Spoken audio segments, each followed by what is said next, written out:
What's going on, everybody? Welcome to the Anthony Sain Show. This is, of course, your host, Anthony Sain. Here with my guy, Kenny Stubblefield, in the building with me. Kenny, what it do, brother?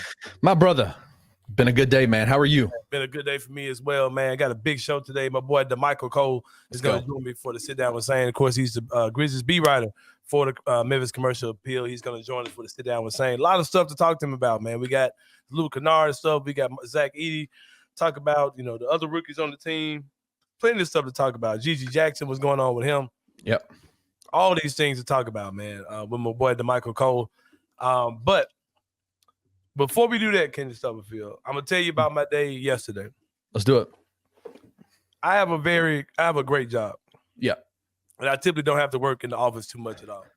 But this week I've had to go to training. And Kenny, I ain't liking it at all. I've been in training every morning from 8:30 to 4:30. Then I'm coming in, I'm doing the show. Then I'm going out and I'm doing my bingo stuff with Kevin Cerrito, right? And then I'm coming back and finishing the show. It's just been a wild run this week, man. Been a crazy couple of days, man. Yeah, and all I wanted to do Wednesday night is I got off work and went to one of my favorite eateries, man. Slice of Soul Pizza out by my house. I got a slice of sausage pizza, Kenny. I got a 3-piece whole wings. Ooh. Honey hot lemon pepper. Seasoned fries and a Coke. Came home. I just wanted to come home and watch Zach Edey, man. After a long couple of days. No Zach Edey. No Zach Edey, man. In my day, I was running so hard that I didn't check my phone to get the notification telling me an hour ago that he wasn't playing. I found out he wasn't playing when they showed a picture of the Jumbotron in the arena in Utah, and it had Trey Jemisin's name in the starting lineup. And I was like, you're like, it's a typo. Come on, man.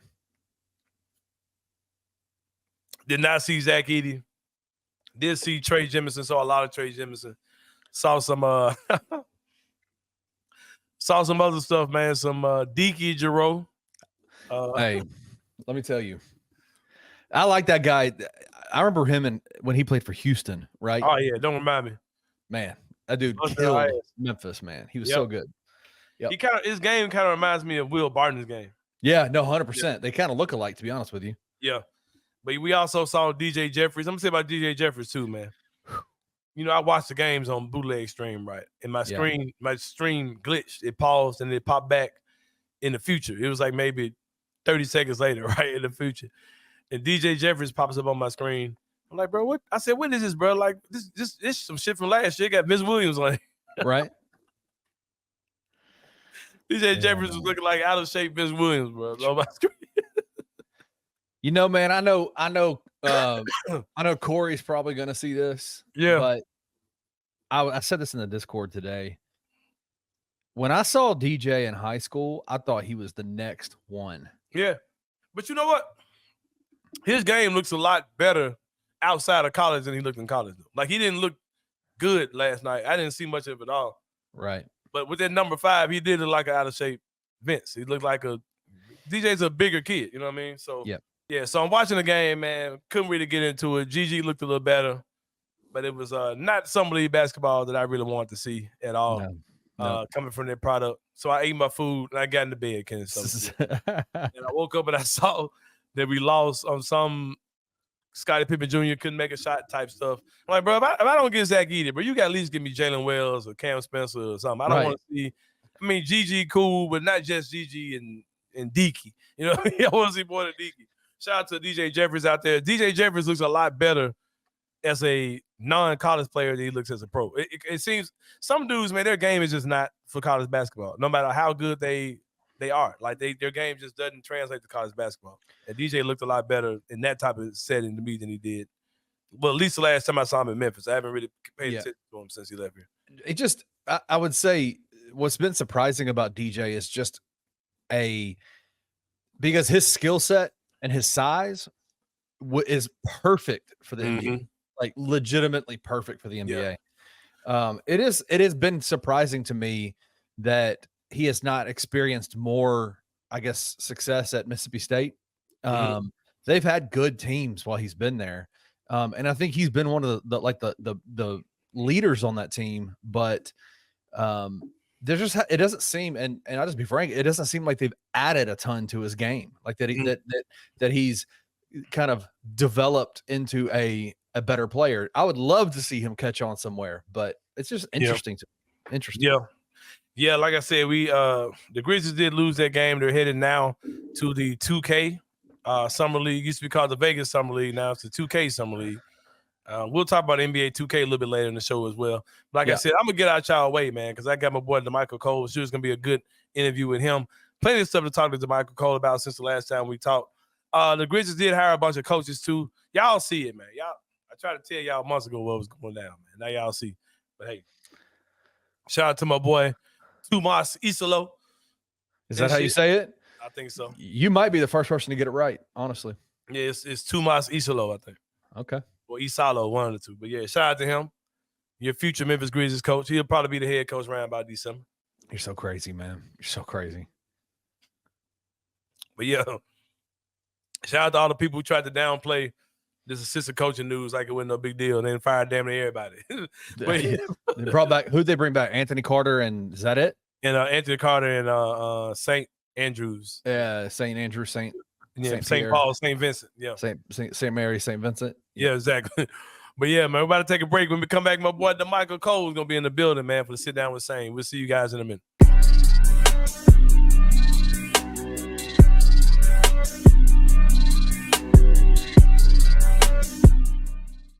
We just came off of a 27-win season. Mm-hmm. You know, it's really hard to remember where we were at sometimes. A lot of times we're so short-sighted. Oh, we're a 27-win team. We need a lot of help. You know, if things break the right way, if Gigi progresses like we hope he does and we think he should and turns into a blossoming superstar and Vince takes another leap, there's pieces there that make a Western Conference Finals run very attainable as the roster is currently constructed. We have one season between us and a 56-win season. I think this team is constructed better than that team.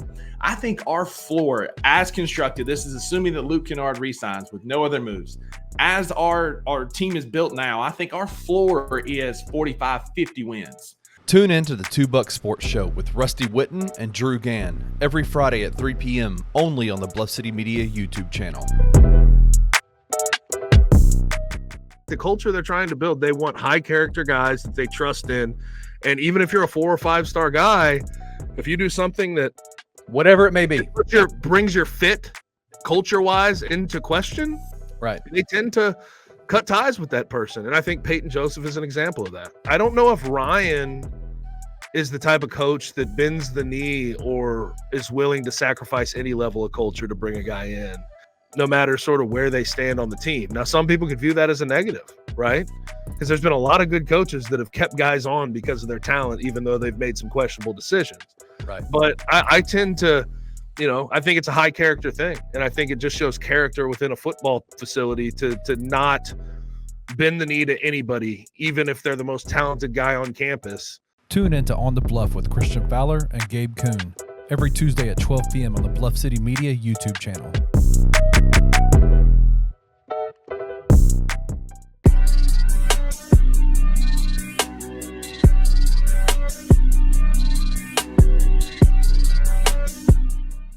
All right, y'all. Welcome back to the Anthony Sain Show.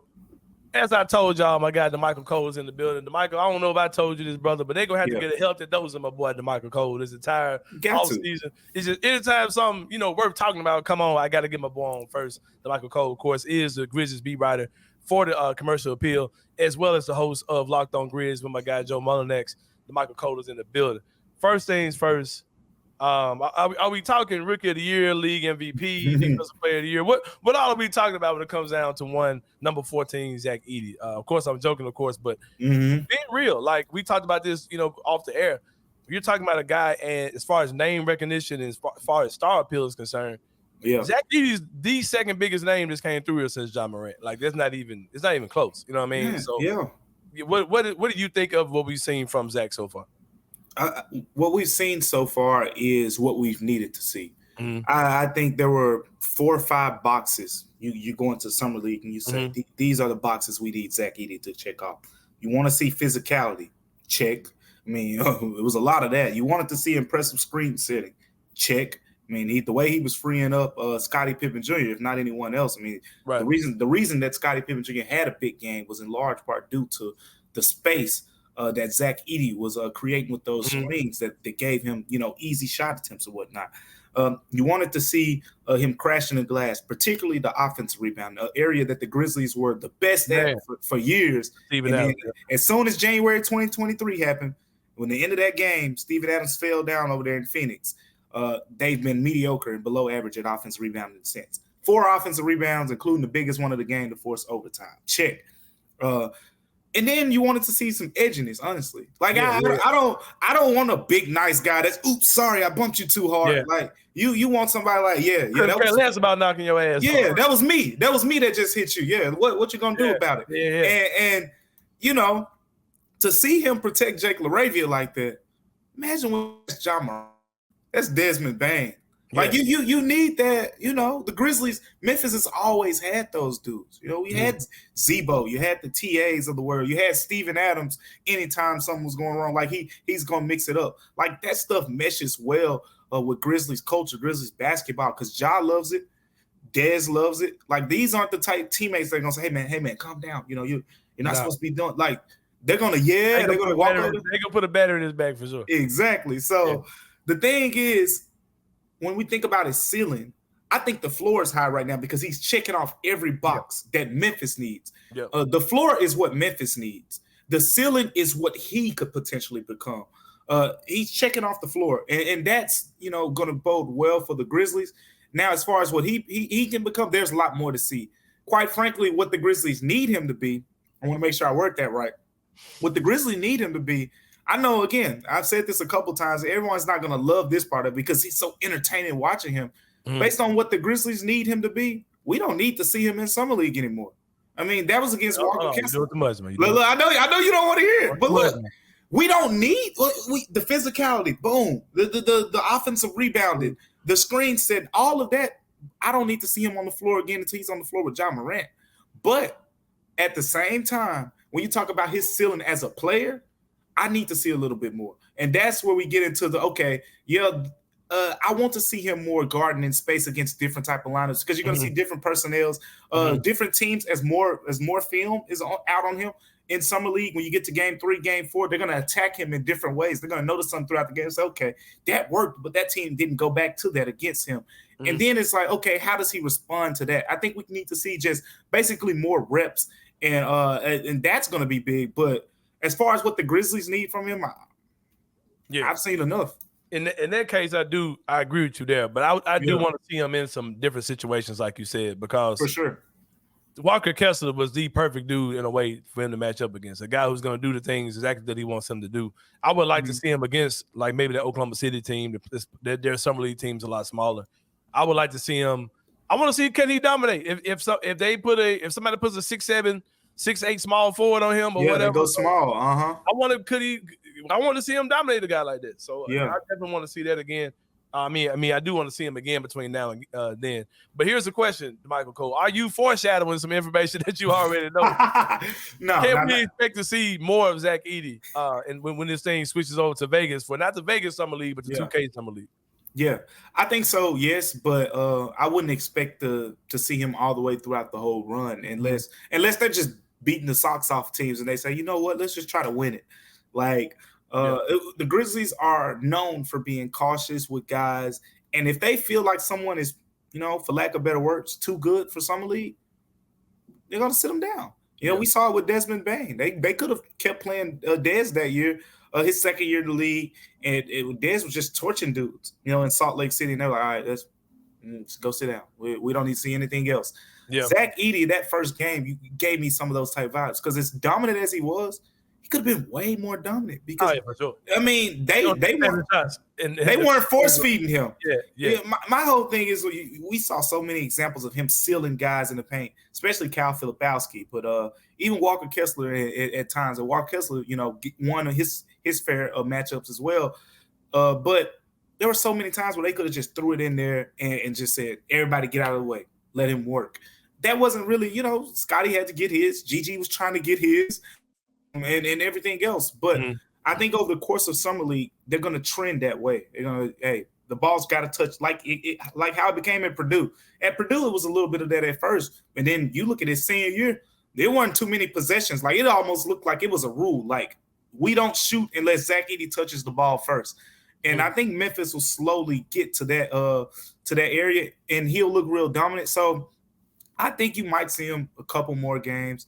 But I haven't heard that they plan on sitting him down yet. Yeah. We talk about how waiting to see him with Ja Morant, right? The obvious guys that, man, with Zach here, it's gonna make Ja's game a whole lot easier, right? Even like Desmond Bane, right? A guy dropped a video today, and Parker Fleming was talking about how Desmond Bane will benefit off of Edey just because of this. A person that we're talking about one aspect of his game, but not all aspects of his game. Is straight chilling right now, especially if you look at his videos he's posted online. Yeah. Is Jaren Jackson Jr. Yeah. Jaren said, I'm out here banking middies. I'm taking mid-range shots, hitting them off the glass. I'm shooting threes. I didn't change my 3.4. Hey, I'm going to be the most guard heavy. My game is going to resemble a guard more this year than it's ever had. Yeah. Jaren Jackson Jr. Hey, I got a big man now, man. Screw all this. I ain't got to be. Man, let me get on that perimeter. Yeah, man, because y'all traumatized me with this Olympic shit. It's been a hard 365 with Jaren Jackson Jr., bro. Yeah. You think about it, he was traumatized by the FIBA experience, but Steve Kerr literally made him be his only center. You know what I mean? And now he's out there playing AD and Embiid together, but I couldn't even get Jaren and Walker Kessler together. Couldn't even put Jaren at the 4, man. But yeah, Jaren's like, all right, enough of this. I had to be the whole center in the FIBA basketball. Then I had to be the whole center for the Grizzlies. Then they took Xavier Tillman, who was my only muscle. man, let me get back to my spot, man. Give me Jaren out here enjoying this, so that boy rapping. He having the ball. He having the ball. Look, if anybody needed this break, that's the one dude that needed it. He in the studio. He needed this break, man. Jaren had dropped the album, man. I'm enjoying myself. I'm out here in Cambodia. Wait, where was that man at that video? He's like, bro, where are you? Dude get around. He been everywhere. That man's out there with Nas Reed and doing the Ronaldo celebration. Oh, yeah. Bro, where are you? Them kids went black, white, Asian. Bro, what are these? Where are you? Oh man, Jaren just home straight, bro. I got a big man now. But seriously though, man, I think the Edey's game is really going to help Jaren a lot. I mean, it's really going to because we talked about this. We're talking about look at Ja, how good Ja's going to be in the pick and roll, right?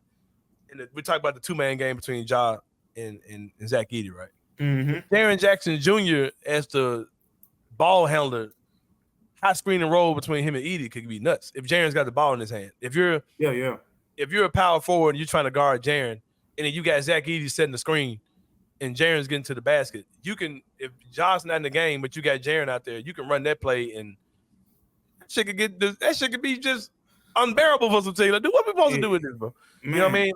For real. I really think. Yeah, go ahead. Yeah, I think it's a good parent, and where I think it really shines at is the fact that we saw, the lad. Even when Jaren played a whole lot of center this past season, but when he was at the 4, it was Bismack Biyombo at center. It was Trey Jemison at center, and even before that, it was Xavier Tillman at center. So you know what teams did? They said, "Oh, we don't got to throw 2 bigs out there. No. We're gonna throw our forward instead of, even though Jaren is technically playing power forward, we're still gonna guard him with Anthony Davis, and then we're gonna throw LeBron on Xavier Tillman, or we're gonna throw LeBron on one of those guys. Because and I use that example because if you watch game 1 of that series against the Lakers when the Lakers won, but Jaren was killing them, and it was because they started LeBron off against Jaren, and he was milking that matchup, and they had to switch it to AD. Yeah, exactly. But that can't happen anymore. You the teams now, you gotta guard Jaren with your 4, regardless of how big, how small, because you ain't putting anything any smaller on Zach Edey. And if you do, you're gonna pay for it quick. You're gonna pay for it quickly. So in a simpler way, the Grizzlies finally got a center who is really capable of taking advantage of those mismatches. Yeah. I say the first one since probably Jonas that can do that. Yeah. And Steven Adams was great, strong, and whatnot, but Steven Adams it was mind-boggling to me, man. If you watch that Golden State series And he only started, I think, at the game 4. I think it was game 3, game 4. But if you go back to the Golden State series, remember they were playing small most of that series. One to the end of the series, they put Kevon Looney at center. I'm watching Draymond Green get backed all the way down, and then Steven Adams just throws the ball out, or he misses a little bunny. And it's just like, man, you get a center like a Zach Edey, got a soft touch, you can turn around, and that's 2 points. That's what they've been missing. I mean, they weren't even throwing doubles at Steven Adams. And that's the biggest benefit to me, because Jaren showed this year, like, he's stronger. He knows he's stronger too, which is something I've been waiting to see. Like, Jaren played real bully ball like this past year, like knocking dudes out of the way. Centers too. Not even just power forward, not even just small. Whoever was in towns, come get it. Go Bears, come get it. Either one of you. Come get it. He was playing real bully ball. And now with Zach Edey alongside, you gotta put a 4 on Jaren. You gotta put a 4. Look around the league. Look around the league. Like, realistically, how many 4s match up and you say, oh yeah, that's a 4 that I could just, hey, you got it. It's not that many. Yeah. Because now I don't know. I'm just thinking off the top of my head. Maybe Minnesota can hold its own, but like, what? Phoenix, Dallas, like Dallas. Who are you throwing on them? Who's in Phoenix? What is KD? We saw that. I mean, Jaren had probably his most success last season against the Suns. Boy, is that every time. Yep. Yeah, that was real barbecue chicken. So like, what you gonna do? Like, even I'll take it another level. Even you, Boston. Yep. Right? You put Porzingis or Al Horford on Zach Edey. Jaylen Brown got to get his hands dirty now. Yep. Like, James Brown got to get somebody got to guard. Yeah, Tatum got to do it. Somebody's got to do it. So going back to that 2-man, you can run that Jaren Edey 2-man. Like, dang, I can't do nothing. These big 7-foot moms. You know what I mean? Now I'm gonna tell you a bad narrative that's out there that a lot of so-called smart media members or smart fans are saying. Just a bunch of silly groupthink to me. And they're telling half the story. We're going to go back to what you said about bigs getting played off the court, right? Yeah. All right. And that's what we're going to talk about, right? People like, well, we saw Steven Adams get played off the court, right? Minnesota. We saw JV get played off the court. And we saw Rudy Gobert need to get played off the court, right? Yep. First of all, I think that Edey is as mobile or agile, more agile than Jonas Valanciunas. I think Jonas is a true slow Bigfoot big, but I think Edey's he's almost a freak of nature if you just really look at the stuff he's able to do. Yeah. Okay. But I think that the lazy one they're saying is Steven Adams, right? Like, we saw, oh man, he'll get played out the court like Steven Adams. Just like King Kleiman said, just like Zach Kleiman said in his post-draft interview. Yes, there may be times where Zach Edey is a defensive liability. Yeah. But he's a offensive plus. That's going to keep him on the court because your big has to guard him too. You know what I'm saying? Like, I don't care how bad Jokic is getting smacked on defense. Yeah. He's going to stay on the court because he's going to drop 30 or 40 points. So you got to guard him. Exactly. That's why Steven Adams couldn't get on the court like what you just said, because he can't score those easy baskets. He can't do free throws. You know what I'm saying? But now with Edey, you're kind of killing us on defense. You ain't gonna kill him because you can tell the kid can play. He can hold his own. But he's also gonna punish you on the other end. He has the capability of punishing you. You gotta respect him. If he sets the screen, you're not just going. You gotta stay with him. You know what I mean? Because you don't know what he may be able to do. Right. So I just think that whole narrative is just really, really bad. I just think it's lazy. Yeah, it's a real lazy. It's lazy. It's like, big men don't really matter anymore. So until they do. Yeah, until they do. But what you just said, that was the most important thing I heard Zach Kleiman say. Because I needed to see that Memphis has that realization. That is something that, a lot of teams, they try to get too smart. Like, you see teams a lot of times say, oh, they're playing 5 out against us. All right, let's go get a guy, a big forward like a Jared Vanderbilt, go to the 5. Yeah. Jay Crowder, go to the 5 or whatever. And it's like, I haven't played 5 all year. But the situation in Memphis, when Zach Kleiman basically said that, we don't have to be the ones being played off the floor. If they want to go small, that means they're going to throw a 6'6", 6'7", 6'8" dude on Zach Edey. We're going to play them off the floor before they play us off the floor. Exactly. So it's a cat-mouse thing with that too. And even in the case, because it's going to happen, like, it's going to be a adjustment period but there are going to be matchups where it's like, all right, look, this ain't Zach Edey's matchup. Yeah, it's going to happen. And that's but cool. At the same time, that's why you got Brandon Clark. Yep. And that's why Jaren Jackson Jr., Brandon Clark, that combination, it's always been a really good one for Memphis. So what Zach Edey gives you more than anything is the other word that Kleiman used and the one that I've used as well is optionality. You got to be able to say, okay, you know, if we're going against this team like, you know, the Timberwolves, they're going to play two bigs mostly all of the game. You know, okay, we can play Brandon Clark and Jaren Jackson Jr. We can throw in there at the 4 and the 5.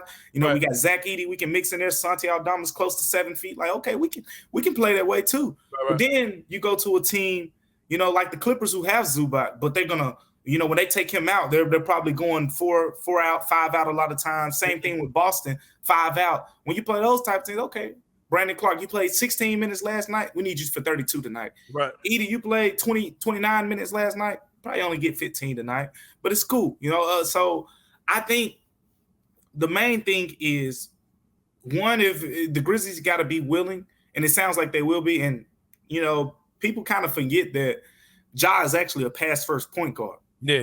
It's really his nature. It's the way he plays. He wants to get guys involved. So having this type of big, which is honestly not even different from just Steven Adams. This is different from Jaren.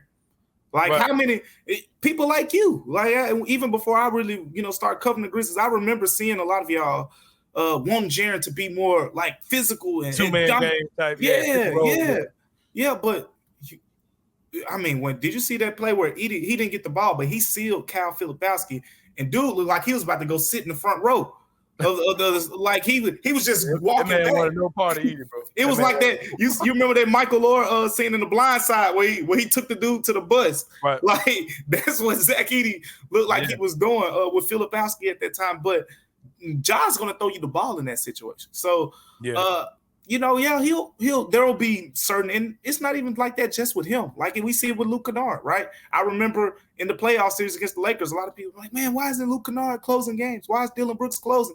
And Taylor Jenkins, you know, paraphrasing, basically said that, look, like Ja is on the floor right now, and we have to hedge when LeBron James has the ball with Ja. He's the only player that we're not switching, and we can't have two guys out there that we're not willing to switch against LeBron James. So that's why Luke Kennard was a get on for defensive reasons. Yeah. So it's going to be times like that with Zach, but you got Brandon Clark. That's why you're paying him. He's one of the highest paid bigs coming off the bench. Like you're paying him to be that type of player.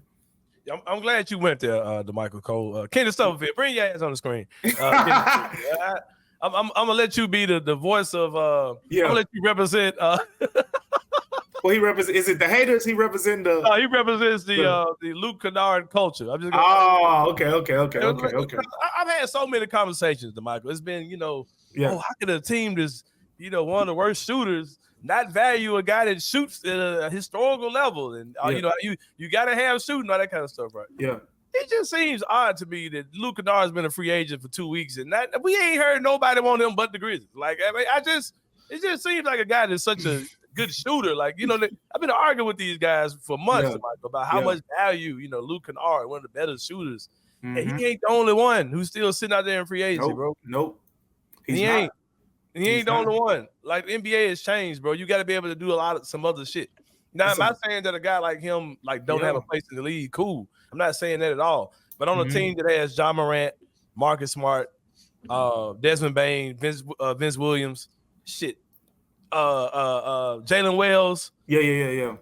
How do I find time, real time, like 20, 25 minutes a game for Luke Kennard? They're just not there. I've had to. We'll talk about another person that y'all just giving minutes to that don't exist. We're gonna talk about that in a minute. But Kennard Stubblefield, Can you explain to me why nobody is signing Luke Kennard? How is he still a free agent? Kennard Stubblefield, is this making sense to you? I think. I mean, I honestly think that. I think Kleiman already got a deal signed. They just haven't. They haven't. I do too. I think a deal is done. They just haven't made it official yet. I think 2 deals are done. You want to hear my theory? Yeah. I think the Grizzlies said, "Look, Luke, we trying to get Zaire Williams off our book. If we're able to find a deal that can clear him off, and we can, or whatever money we have to eat or whatever, we can get that money within this range. We're gonna give you this. But if not, we can give you this because it'll be 2 different numbers." Michael, that sounds kind of true, don't it, bro? That sounds real. That sounds plausible. Be careful, bro, because you know you say the wrong thing. It'll show up, you know. I'll say this. I don't think that method of thinking is far off because I do think that the Luke Kennard situation is connected. It's dependent to where they are with the tax. Yeah. Because if it was all about just a discount, they could give him $12 million a year. You go down from 14 from 8 to 12. But think about it, 12 still puts you in the first apron. Mm-hmm. So how do you get below the first apron and still give him? Aren't they already in the first apron? No, not right now. No, they're not. Oh, they're not. I thought they were trying to stay. They're non-tax paying. They're not even in the tax right now. Oh, I thought they were trying to stay out of the second apron, so they're not even in the first apron. They own some real. This the last year. This the last year it'll be like this. But, They own some. $4.99998 million. I mean pennies, man. They really they're that close. Like that team option was what 14.8. Like if you give him 10, 11 million a year, it puts you right under it. If you, and that's not even room to do anything else. That's why the Zaire Williams $6 million per year, John Conchar $6 million per year. That's why those deals are, they're gonna pay that man in Top Golf credits. Doing something with one of those contracts potentially gives you a little cushion, under the first apron because you're probably going to need another move for whether it's backup big, which I think should be the move, kind of like an Xavier Tillman type big. Yeah. They don't have that guy on the roster right now that if something happens to Brandon Clark or Zach Edey or whatever the case may be, and that's where I think that comes into play. But the Luke Kennard situation, I keep telling people I don't think it's of any concern. Like it's and simply put, like with the value thing. You mentioned like it's not just him. Like Gary Trent is another 2 guard out there. But he's just a 2 guard. I mean, Buddy Hield. If nothing happened with the Golden State, got a little desperate because of the Klay Thompson situation. Like they had to do something because you just lost the franchise cornerstone. Buddy Hield would have still been out there. He's still been out there because at the end of the day, if you one positional 2 guards aren't as important anymore because Desmond Bane he can play both. He can play point. He can play on the ball, off the ball, as you mentioned earlier. And he can dribble and get to the basket, hit mid-range. All he's have to do Marcus Smart, even Vince Williams, he's 2 and he can play the 2 and the 3. And a little bit more. And high-level defender. But Luke Kennard, it's hard to close games with him right now because you ain't taking Desmond Bane off the floor. Yep. Like, so, if Des was hurt, okay, you could close a game with him. There's your 2 guard and you'd be fine. But you ain't closing games with him being the 3, and now he's got to guard Kawhi Leonard, in the last seconds of a game, or he's got to guard, KD, or he's got to guard, Anthony Edwards, or whatever the case may be. But like you ain't letting that happen. Yeah. So Anthony, do you think that honestly, like right now, the Grizzlies are out? They are trying to trade off some of these, like the Zaire, the John Conchar contracts, in order to get Luke the money he wants, or are they actually looking for somebody else potentially like a Gary Trent Jr.? Because I think the Grizzlies are trying to turn a Zaire or somebody into a big that can play, another big that can play. And I also think they want to do that for slightly less than what Zaire makes. Now, if you think I'm talking out of turn, Michael, you tell me, because you got your ear to the ground more than me. I think you pretty much on par. Right. I think they're trying to save contract money. I think they're trying to stay below the MLE. Every dollar matters right now. Yeah, and then I think they're also trying to sign Luke to where they'll have a little wiggle room with that. If they want to. How do you get a big that can actually play for a price that's cheaper than Zaire Williams? Like that. I want to say that's what Day'Ron Sharpe is, if I'm not mistaken. I think Day'Ron makes less than Zaire. Yeah, he's still on his rookie deal. Yeah. On his rookie deal. And back end of the first round pick. That's something that can turn a wasted spot into somebody that can actually be a rotation player, and then it saves your little cap room. You can give that difference to Luke to get them closer to whatever you're trying to. Or even not even just give Luke the difference. You could potentially give yourself more wiggle room as the trade deadline gets here, because that's going to be another thing that plays out with the way that the tax works now. A lot of these teams are hard capped. So when you're seeing teams are hard capped in the first apron, they can't go over the first apron no matter what. Like if you reach that number and you have 13 guys on your roster, you cannot sign the 14th guy because you can't pass that number no matter. Like that's your guys. Like if guys get hurt and you're down to 9 players, that's who you got. Like you can't, you can maybe try to get a little 10-day and a little $60,000 work it in there somewhere, but you can't go over those numbers. So with all that being said, like you're going to see all these teams. Like it's important. Pay attention to it from the Grizzlies fans standpoint. Look at all these teams that get hard capped in the first apron because you can just check them off. Like, okay, when the trade deadline gets here, you see these disgruntled stars from these other teams. Memphis will be in a much better position because they won't be in the apron to make something happen. Whereas you're in the first apron, you can't even pick up the phone if you wanted to. Right, and that's what I was saying, Kenny. It's like people are thinking, the Grizzlies just being cheap. They on some, like we said, Scrooge McDuck. No, there is a basketball advantage to staying out of the luxury tax. Right, because there's like certain teams. They're in the first apron, but they've also done other things. Damichael knows this still way better than me, but they've done other things that automatically hard cap you, but they trigger you into being hard cap, even though you're in the first apron. So you can't, even within that apron, you can only do so much.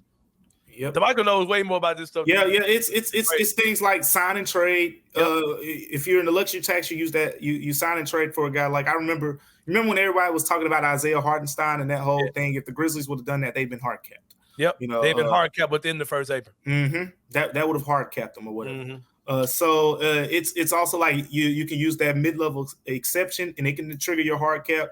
Like with the Grizzlies, like going into the luxury tax, using that mid-level exception, I think it's what a little bit over hard cap. Well, it's going to trigger the hard cap.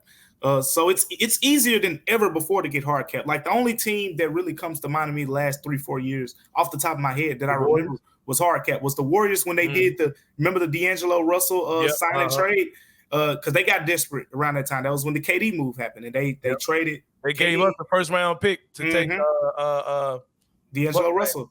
No, they gave us the first round pick to take Wiggins. No, what? He was on the team and we traded him. Finals MVP, Iguodala. Oh yeah. Exactly. So like they got hard capped that year. And it got tight for them at a point. Like their guys were their guys, and they didn't have room to do anything else.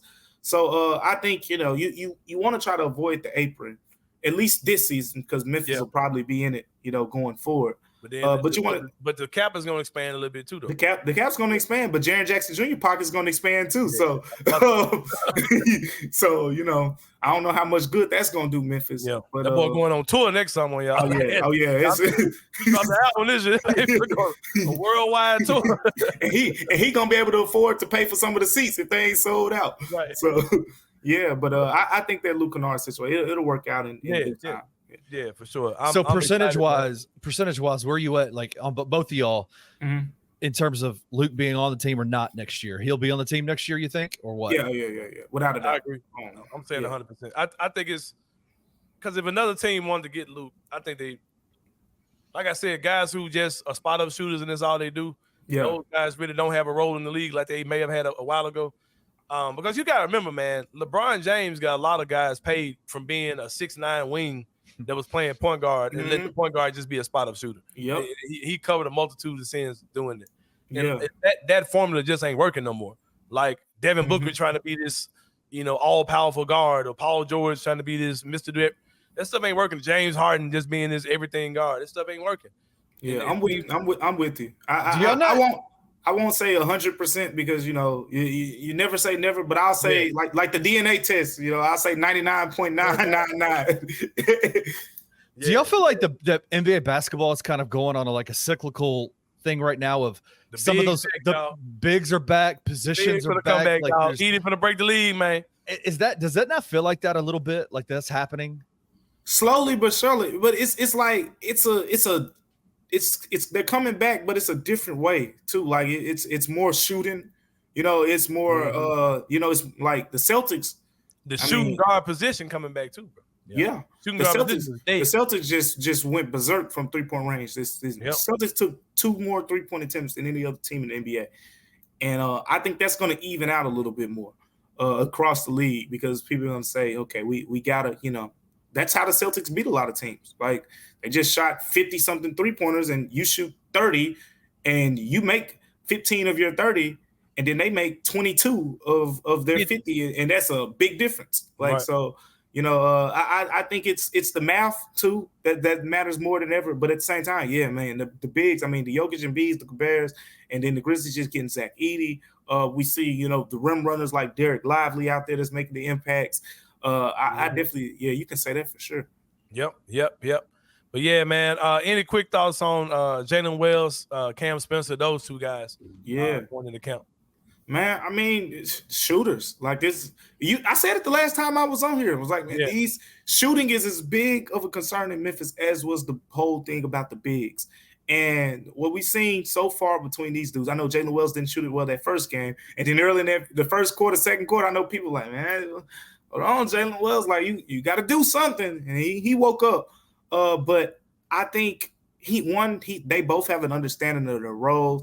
And they're different type of players. Like I know I said shooters, but they're both different. Like Jalen Wells is more of that floor spacer. He can play with the ball in his hands a little bit more. But he understands when Ja does those guys, I'm going to space the floor. I'm going to go knock down some shots. Cam Spencer, if you watched him in these the couple games he's played, he's cutting a little bit more. Yeah, like he's activity. Like to me, he's like what. Offensively, what people were hoping John Conchar would be. 1,000%. Like I've got a comp for him, Damichael. I want to. I talked about. Yeah, go ahead. Anthony hates when I comp because I always comp white on white, black on black. I never do. Crazy as hell. You ain't gonna chase here. Chase Budden, not just joking. Short Chase Budden. Yeah. I think he's the Grizzlies version of AirPods.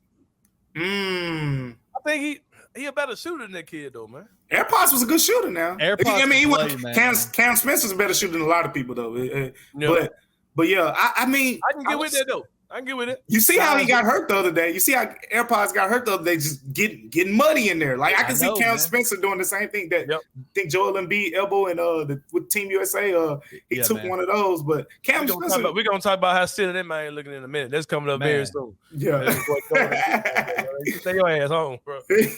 He ain't a Team USA center, but No. Let me throw this out to you though, man. I know this your guy, man. So I know it's gonna be hard for you to speak on your man, bro. Your boy, I'm gonna tell the truth. So. We're gonna talk about your boy Scottie Pippen Jr., man. I know you. Every layup.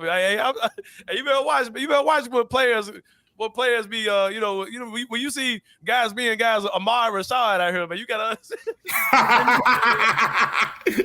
Michael Cole is the Amar Rashad to Scottie Pippen Jr.'s Michael Jordan, bro. You know what I'm saying? So.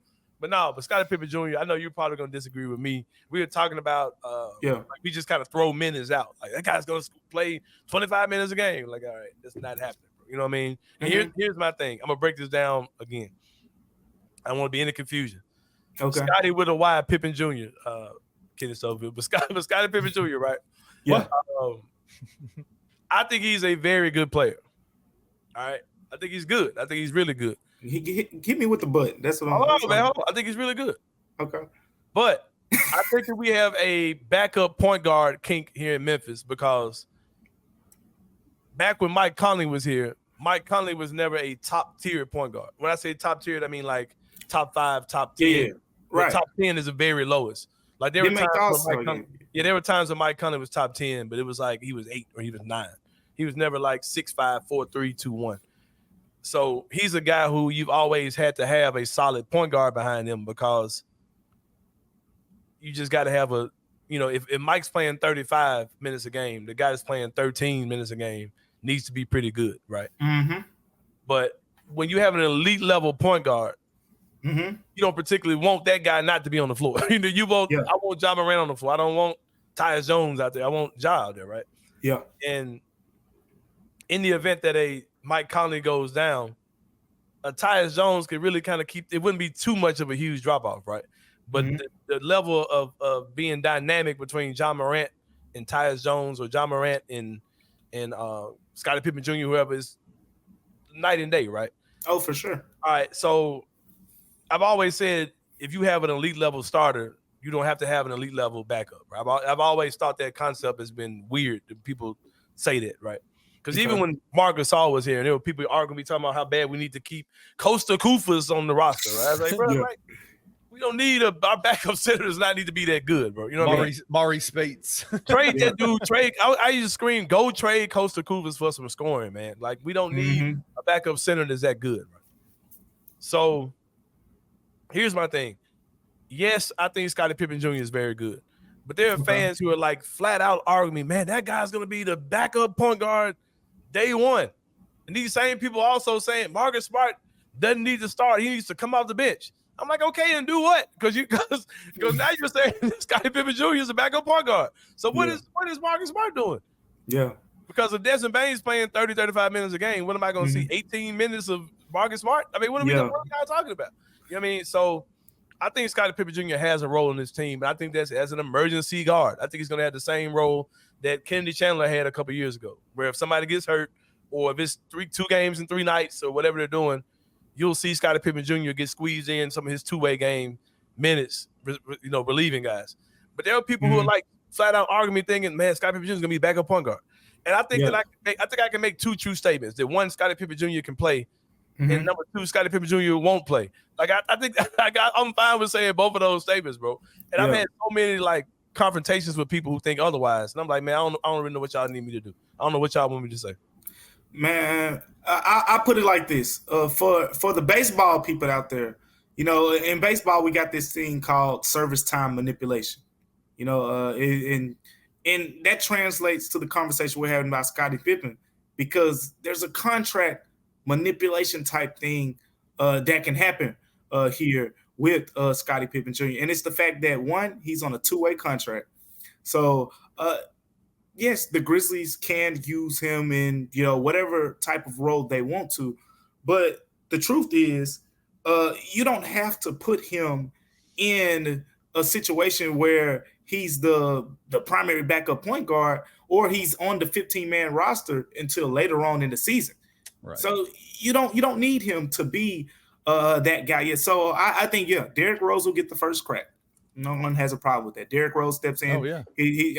I think Derrick Rose, when he was the backup point guard, we didn't see it a lot because he only played 4 or 5 game stretches a lot of times. But when he was playing, Derrick Rose wasn't bad. Oh, no, he could play. Yeah. Yeah. Like, I think you remember that Nuggets game from early in the season. Like he brought the fire in the fourth quarter and was the reason that game was close. But at the same time, it's good to have that third point guard, because that was a question for me. Who's going to be that third point guard? But seeing Scottie Pippen Jr. play so far in Summer League, I think it's kind of eased that concern to the point where you can say, yeah, he has a 50 actives game, count or whatever the case may be. We saw it play out with Jacob Gilliard, G.G. Jackson, and Vince. Two of those guys got bumped to the 15-man roster. One, and Jacob Gilliard, had to be let go because it just wasn't any more room left. But I think you're kind of afforded in this situation to say, okay, we'll see how it plays out. You don't got to throw him on the 15-man roster or make him the backup point guard right now. Derrick Rose gets the first crack. And guess what? If Derrick Rose gets a sore hammy or something like that, no sweat. Like you got a we can bring dude up. Yeah, you got a good young point guard who's ready to play. So I think it's pretty much that simple. It's a great situation.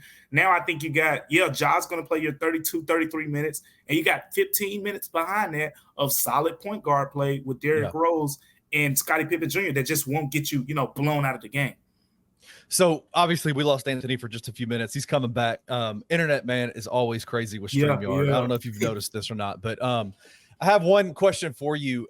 Kind of going into the summer league, I think the question that everybody had, the 2 storylines, was what Zach Edey, what he was going to be able to do, and also G.G. Jackson coming into a second year. Obviously, Memphis Grizzlies fans kind of flipped out after that first game, right? Like, there was just a lot of talk about, oh my God, what's going on with Gigi? What's his problem? What's this, that, and the third? What are your coming out of summer league? Like, what were your expectations for him? What did you want to see him happen? And has his performance at all changed kind of your view of what his second year is going to look like? Yeah, I think his performance hasn't changed anything for me, for one, because I always got to remind myself, G.G. Jackson's just 19 years old, and he's learning on the fly. And the situation that he, as much good as it was in the situation that he was thrown in last season, there was some not good. Like, if you want to just be real, about that situation. Like, he wasn't asked to win games, for them. Like, I think people were just happy with the idea. Oh, GG Jackson scored 30 points. The Grizzlies lose by 20. It was GG scored 30. Like he just set the rookie record for this, or he just did this as a rookie. It's Kobe. Nobody cares about that no more. When Ja and Dez them on the floor, it's GG. No, why did you just take that shot? Dez was open, or we saw it. When he shot 0 of 10 in that first game, and there was a winnable situation. It's like Zach Edey's right there. Well, this guy's right there. What are you doing? Nobody cared last season. So I want to see, his style, and it's something he's conscious of. Almost, I won't say like an insecure way, but like you could tell it bothers him a little bit, the fact that people say, oh, he can't pass and things like that. Because he always, when he makes a good pass, he always say, man, they say I can't pass. They say I can't pass. But you know what? I'm still as high on GG as I was before. Absolutely. I don't think anything changes from that standpoint. I think it's more of a realistic picture now. People were saying, oh, is GG Jackson potentially going to be a starter? I never said that. Like, not right now.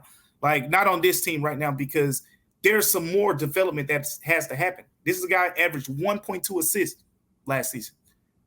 1 point.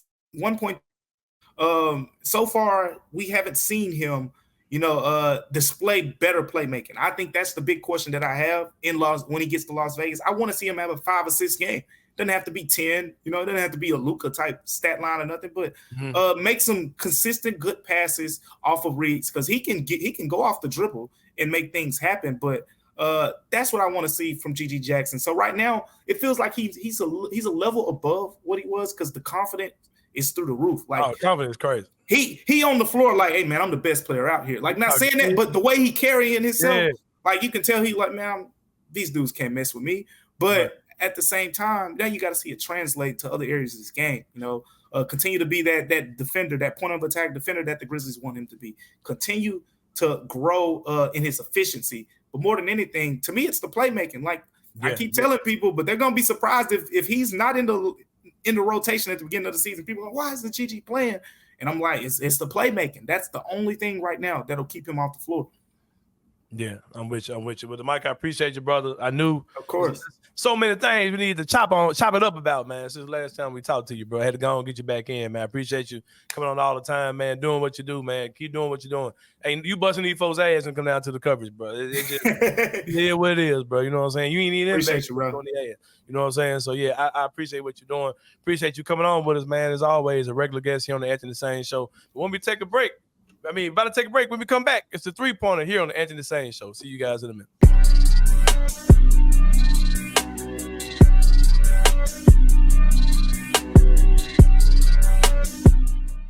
It was fun. It was fun to watch the first one. It was entertaining. Yeah.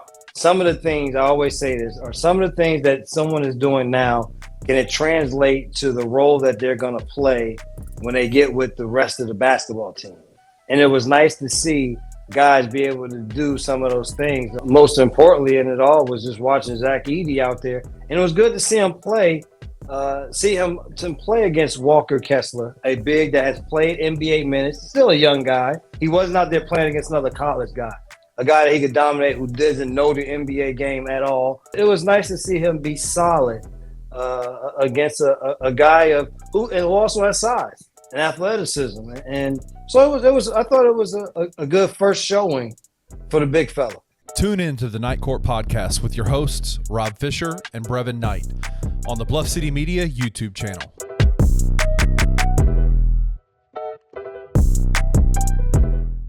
We had just heard that it was, all these guys with direct Memphis ties. They've been here before, etc. And it's like, come on. Like, damn, it seems like we just hired this whole search firm and all they're doing is going with the guy where they've recycling the guys met their kid. Like, it's a personal thing. It's easy to hire people that you know. In all aspects of life, it's not really anymore like what you know, it's who you know. When Ed Scott was announced, my initial thought was, this guy must have been hella impressive in his interviews. It is them basically saying, we believe so much in what you are saying that we're going to jump out and take a leap of faith here. And then I heard his press conference. TJ. Yeah, I mean, this dude. People are like, I'm about to run through a wall for this guy. I never even met him. Like, Tune in to Tigers Untapped with TJ Willis and Trey Lasley every Wednesday at 3 p.m. on the Bluff City Media YouTube channel.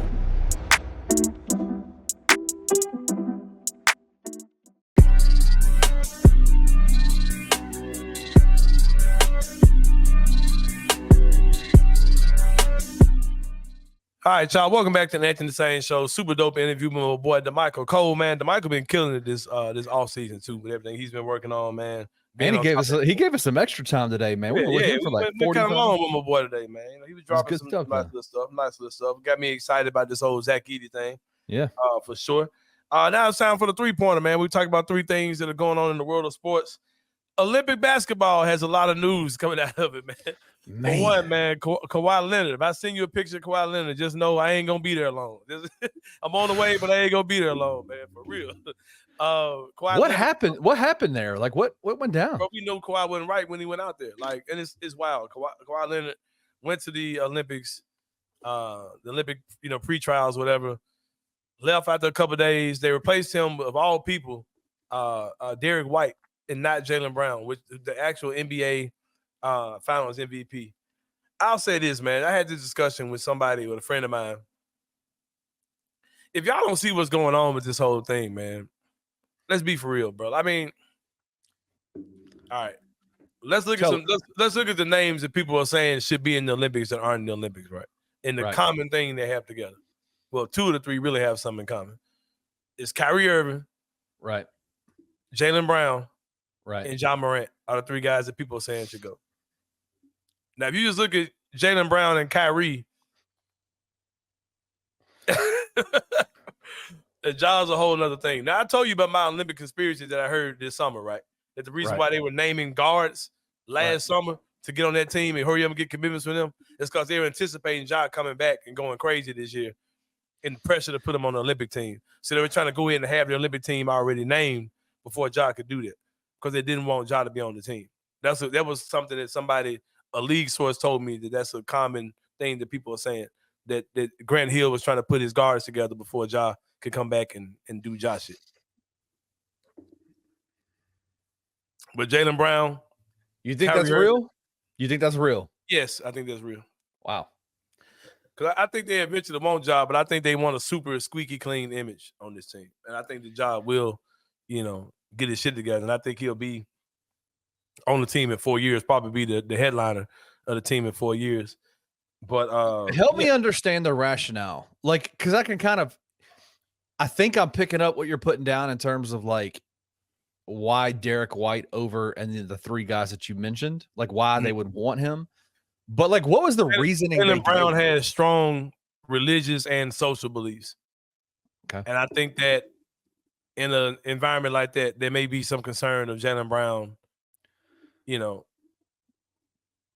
don't want a Colin Kaepernick type situation, right? Where he's kneeling down and on a world stage, right? Where he's using that to address whatever cause he's right. Hey, because summertime Jaylen Brown is a different Jaylen Brown, man. Y'all bother me during the summertime. Hey, this is what you're gonna get. You're gonna get the summertime me. And I'm not knocking nothing he's saying. I hate this. Right.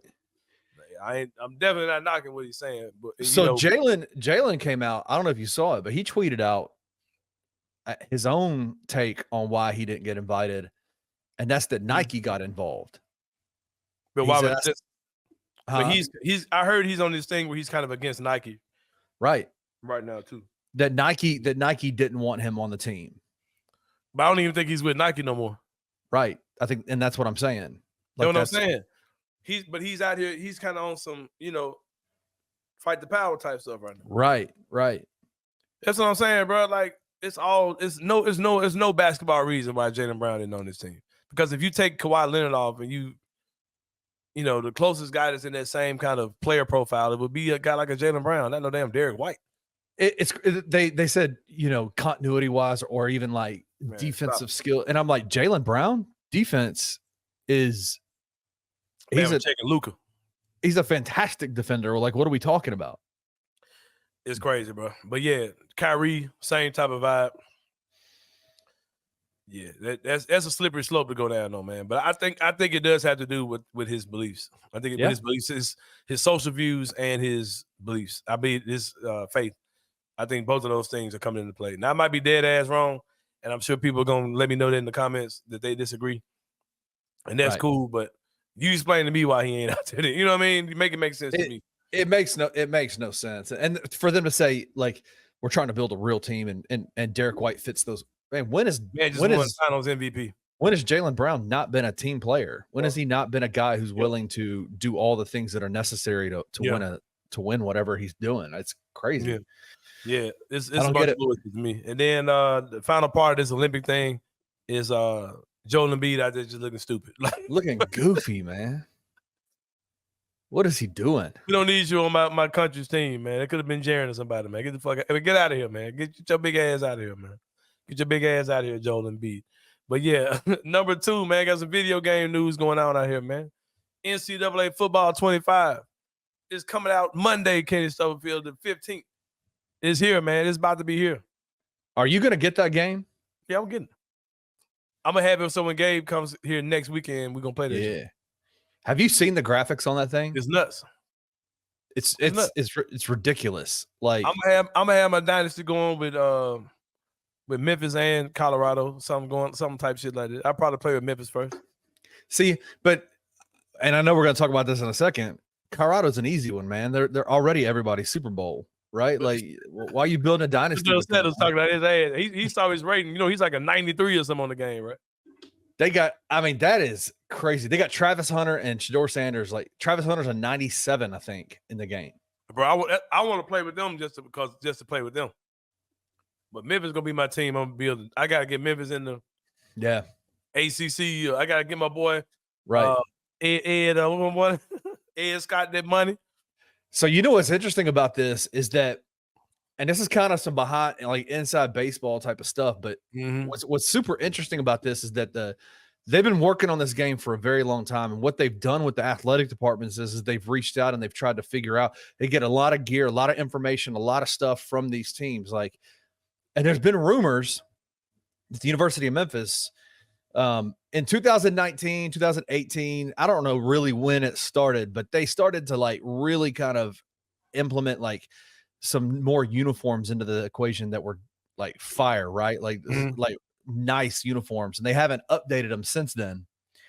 And we have been hearing rumors that there was going to be a rebrand, basically, or introducing of new uniforms, to the point where friends of the program that are in media have reached out with FOIA requests to get information from Memphis about it, and they've been turned down and about what they're doing.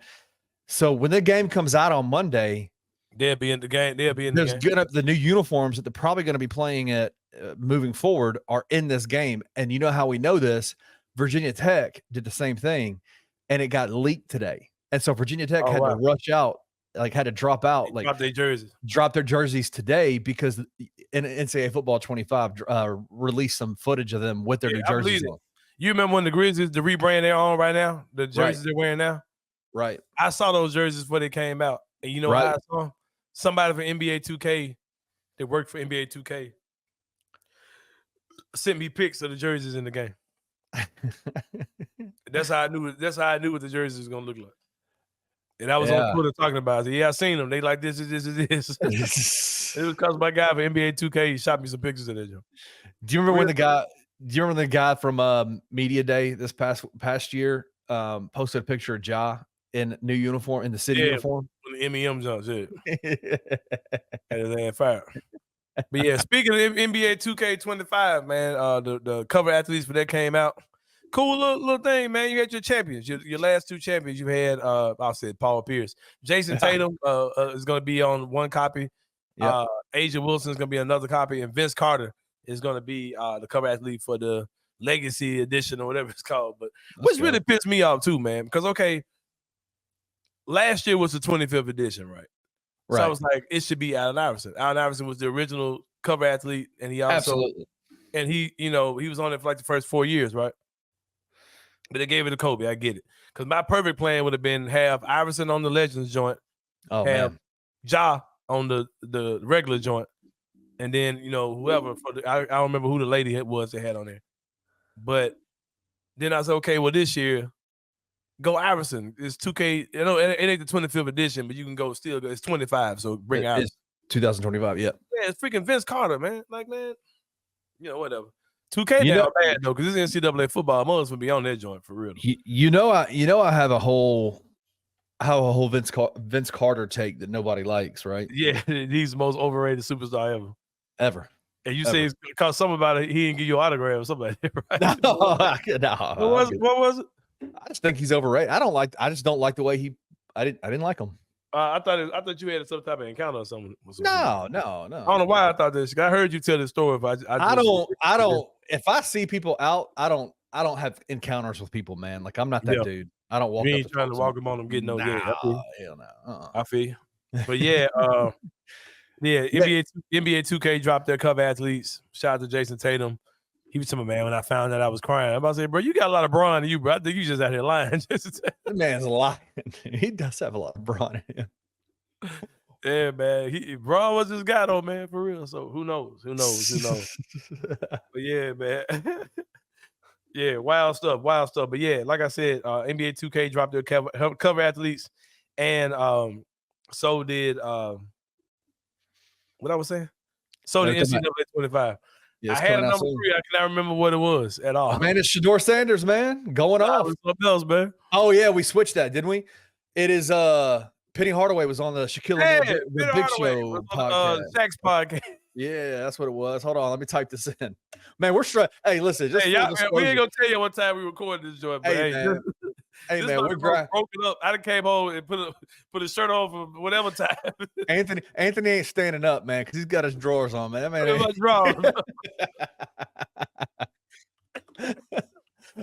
All right, so he was on Shaq's podcast, which I'll be frank with you, man. I think it might be the most boring podcast ever. I don't like Shaq's podcast. I ain't seen it. I'm saying it's gonna be some most watch time. Well, the reason why is because they have Adam Lesko is kind of like the filler. He fills it in, but he's not on location. He's on a StreamYard call, and the issues that we have with StreamYard every single time we try to get on StreamYard. So they'll be sitting there talking. And then he'll look over at Adam Lesko and be like, "What you got, Adam?" And it's like, this is a weird, man. It's weird to me. A couple things that I thought stood out. Shaq said that Penny was Kobe before Kobe, and then Kobe took a while to become Kobe, and Penny came into the league being a star in the league. They talked about Shaq, what he would have made if he with NIL money, things like that. And what else did? And Penny talked about Zach Edey a little bit too. Yeah, Zach Edey. He said, "Man, how do y'all look at that dude and think he ain't gonna be good? Like he can hoop. He can hoop. Yeah. Man, hey, what if we see some Zach Edey and Penny workouts, man? You know what I'm saying? Yeah, be like, hey, Penny, go coach your team, man. They got plenty of dudes who can coach Zach Edey up. Go coach your team, man. Yeah, man, y'all check that out or don't check it out because Kennard said. No, I think the actual podcast. I'm sure hearing Penny would be awesome. Yeah, it's just weird to me. Like I think it is interesting. You think about Penny and you think about Shaq, and he talked about NIL stuff, and there's been a lot of talk about NIL, and he talked about specifically he wishes that there was a governing body, like a council over NIL and with the NCAA. Which is interesting because I think what it would do is create kind of more of a structure and rules behind like how things go down, which it is what it is. Like I'm of a firm believer in that you get the NCAA involved in anything, they're gonna fuck it up. Like truth be told, like they're going. Why don't they just pay these dudes on a scale, man? And you have a certain amount of money you can spend, and you spend it however you want to spend it because. You got people that are kids get NIL deals, and these companies, these people ain't paying these kids, and it's 100%. It should be done some other type of way, man.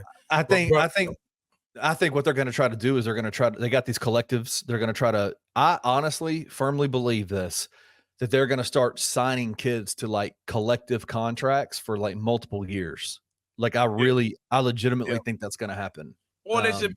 I'm just spitballing. Or they just really make these kids actually have to have an endorsement. Or just get that collective stuff about here and just be like, look, I got to see you on the commercial for FedEx, dude. You ain't just maybe getting no check, just, Well, as somebody who I'm involved. I'm not involved in any of the decision making, but I help out with some of the collective for the University of Memphis, and I'm telling you that's the way they do things. The collective for the University of Memphis basketball program does not give money away. You have to fulfill your obligations and your endorsements to be able to get your money. Yeah, that's what I'm talking about. So it's just the way it works. Tell them to throw us PJ Haggerty or somebody, man, on the show. Hey, but yeah, no, it's interesting. How much you think Penny would have made in NIL if he was $1 million? You think it made it cool? Yeah. But even back then, though, man, Penny came in as a heralded player, but he ain't have like no fanfare, like national fanfare behind him. Like if Penny was a dude right now, a prospect right now, he probably would. He looked like freaking Magic Johnson. Yeah, 100%. Should be crazy. Should be crazy. Hey man, another thing too on that Penny Hardaway tip. They finna bring the Orlando phones back, the Royal Blue Jays. I know you like those. You like those phone posits? Bro, I ain't never owned a pair. I gotta get these, bro. The OG phone, the OG Blue Jays. I gotta have. I mean, I'm sure they're dope. I'm sure they're cool, but I'm not a phone posits fan at all. I ain't never even had nothing on my feet, bro. Never in my life. I used to work at Foot Locker. I think I might have tried them on one time. The heaviest shoes I've ever put on in my life, bro. Cause I bought the Penny ones this last time. Yeah. And thought like, man, these are my favorite shoes ever. Man, them shoes feel horrible on my feet, bro. Man. Like they feel like a brick, literally. I'm telling you, that's I've seen a few they brought out those copper ones. They had the copper foams that the players were wearing, and they were wearing them in games. And I'm like, how in the hell are you playing them? How are you playing in those, man? It's crazy. Right. Crazy. Well, man, we're gonna take a break. Dope. They look dope. Yeah, they look good. We're gonna take a break, family. When we come back, man, it's gonna be inside the same, bro. We're gonna talk about y'all copycats out here, man. Sit y'all weird ass down somewhere. We'll see y'all in a minute.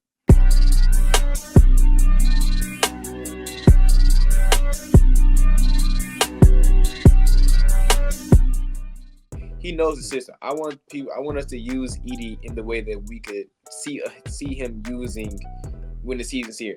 Yes, it could be easy to have him get 55 pick touches games and on the block hand high and making moves, but that's not the role he's gonna have in the league. I just want to see him being in the dunker spot, maybe doing some hollow action, maybe some pick and rolls with Cam Spencer or Jaylen Wills or Gigi. Like, I want to see that type of stuff. Just little breadcrumbs of what we can see in the league. Defensive end, just dominate the paint. I just want to see him be the defensive anchor. As soon as people get 5 feet, 10 feet of rim, they going the other way because just his presence down low is just so great. Am I confident he will do that? Yes, I will, because I feel like Zach Edey is prepared for this moment. Tune into the No Bluffing Podcast with your hosts, Christian Ingram and Evan Hayes, every Monday at 12 p.m. only on the Bluff City Media YouTube channel. Let me be honest with you, man. I almost found it comical how many people acted like they knew who this guy was. Yeah. How did everybody have an opinion on a guy coaching Euro basketball in France? Everybody just, you take your caps off and go act like you know who this guy is when you heard about it. But then everybody goes and does the research, okay? And he does seem promising. And I love outside the box hires. Not all the greatest minds come from the NBA path, the traditional NBA path. So I'm cool with outside the box things, especially as international as this game has gotten. I am encouraged by it. I mean, I think it's fun. I just can't go as far as saying like Taylor Jenkins just hired his replacement and he's going to be an amazing coach and the Grizzlies are going to win the NBA championship because of him. Tune into The Daily Grind with your host, Lute Hatmaker, every Monday through Friday at 7:30 a.m. live on the Bluff City Media YouTube channel.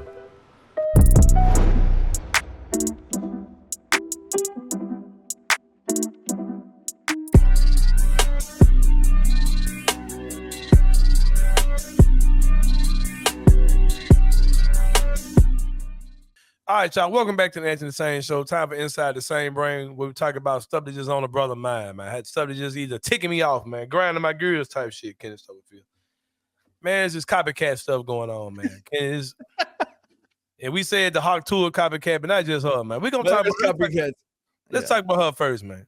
Yeah. I look on Twitter. I've seen 2 different women out here trying to replicate the hot Tuah girl thing, and they're trying to. This is one lady here literally spitting on folks, bro. Like one dude was like, "If this my pinky was my penis, what would you do?" And I'm like, "Bro, get this stupid shit, man, bro. This." And she just spit all over. Yeah, bro, spitting on the dude and talking about, yeah, and I'm gonna hit it with a gawk. And I'm like, you just try to crank it up, and I'm like, bro, y'all obviously staged this shit. I'm like, bro, get this goofball ass shit out of here, bro. Yeah, it's crazy. Yeah, man, it's like this girl, the first girl wouldn't even. I mean, come on, bro. So she actually came out. We had a conversation about her job situation, all that kind of stuff. She came out of the interview, never been a teacher, didn't even live, like never been a teacher. She worked at some like manufacturing plant. Man, this shit's stupid, bro. This shit's stupid. And then, bro, I'm gonna tell you another copycat situation I saw, bro. You remember the Ninja Turtle dude that was on the balloon popping show? Yeah. I cut that show on again. I be watching her that shit because it be some thick ass. I'm talking about, bro. If you like curvy women, that balloon popping show be having some thick ass guy, bro. Look. I can't whistle, boy. I can't whistle, but hey, that. I can't whistle either. But bro, I cut that show the other day, bro. Some dude out here, man, talking super stupid to the women out there, bro. I'm like, bro, what am I watching, bro? Like, you tried to do the same thing Ninja Turtle did, man. I'm like, man, y'all, what is this, bro? You know what's crazy is that show is actually brilliant. Like, whoever created that concept, I'm surprised it hasn't been sold to like some like big time network or Netflix or something like that, man. Because that is like, it is. Whoever created that is a brilliant person. Yeah, because this dude was like, man, first of all, I'm from the ghetto. You know what I'm saying? I'm just a real dude, man, looking for a real woman, man. And then he asked the ladies, like, let me ask you, y'all got kids? He said, how many you got? He said, like, 2. How many baby daddies you got? 2. Nah, see, because that first one, that was an accident, man. That second one, man, that was on you. I was like, damn. Then he just started talking crazy. You just heard, like everybody. Yeah, I love it, dude. I mean, dressing them chicks, bro. I said, man, what the fuck is wrong with this dude? But just the concept of like using balloon popping to like get out is like because it's something that's audible and visual, and it like kind of shocks you a little bit. Like it's everybody great. Standing up there, not behind any kind of barricades. You can see all the little nervous energy. It's like, all right, pop, get your ass out of here. But it'd be some women on them mugs, though, bro. I'd be like, God damn. But so have you heard about? I know we talk about internet stuff a little bit. Have you heard about Sketch? Mm-mm. You know who Sketch is, right? No. The guy, the kid who's the Twitch guy who plays Madden, and he's always like, he got beef with somebody on there?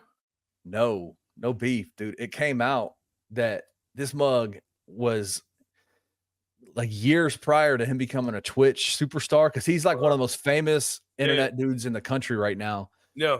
He was involved in like gay porn. I need folk too freaky, bro. And it came out, and it's so interesting the way that it's like everybody thought, like he thought, like he was talking about it. He came out and acknowledged it. Like, yeah, it was me. I made some mistakes back then. I was going through some substance stuff, but he's like, man, if it hadn't been for my friends, I'd probably end my life, that kind of stuff. He was scared that it was going to come out, but it's been pretty cool to see the way people reacted to it, man. Like the guy is like genuinely. Somebody doing regular porn. You want to do? Hey, you do porn. You do porn. Yeah, man. Yeah. Like it's interesting because it's like he's famous. Like you think about what makes people famous. Like this hot Tuah girl. Like she's famous for one silly little statement that she made. Sketch is famous for this Twitch thing where he like, hey brother, but he's supposed like he's got this whole shtick going where he's comes across as maybe somebody who might be on the spectrum, but he's very funny, very witty, very whatever. And it's just so interesting, man. Like there's not a single portion of society that thinks he's lame. Like he's just a genuinely good person. And so like the whole response to him, this whole news of him, what he was involved in coming out, people are like, whatever, man. Like, we don't do care. You, bro. Do you, bro. Yeah, for sure. It's interesting. But yeah, at least he ain't out here trying to do what somebody else did already and trying to do a fake viral stage. I'm so sick of this shit, bro. Like, God damn, bro. I feel you. Yeah, but man, I tell you what, bro, it's been a good show. Props to my boy Damichael Cole coming on with us, man. The Grizzlies got, the Vegas Summer League coming up soon. Yep. Yeah, but then it's gonna be the cold summer coming. Yeah, man. Hey, me and you're gonna start having to come up with our own viral stuff, man. We're gonna what are we gonna do? For the show. Spitting on you bitches out there. I'm gonna have a balloon. Yeah, what we need to do, we need to come up with we need to just copy and start doing segments of I don't know, something hilarious, just something silly, that's just a complete and total joke copy of what something hilarious. Well, man, I appreciate y'all rocking with us, man. We'll see you guys next week on Wednesday. I'm trying to think of anything else. When does Summer League start? Monday or some shit? Yeah, Monday. Yeah. We'll definitely have the next game out after that. See what Zach Edey does there if he plays. Damichael Cole acting like he don't know if he's playing or not type shit. But yeah, we'll see how that goes, man. For my man Kenny Stubblefield, it's your boy Anthony Sain. We'll see y'all next week, man, and we out. Thank you for listening to the Anthony Sain Show. If you enjoyed this episode, leave a rating and a review wherever you download your podcasts. Also, like and subscribe to Bluff City Media's YouTube page. For comprehensive coverage of Memphis sports, head over to www.bluffcitymedia.co and find out how you can become an insider. We will see you back here next week.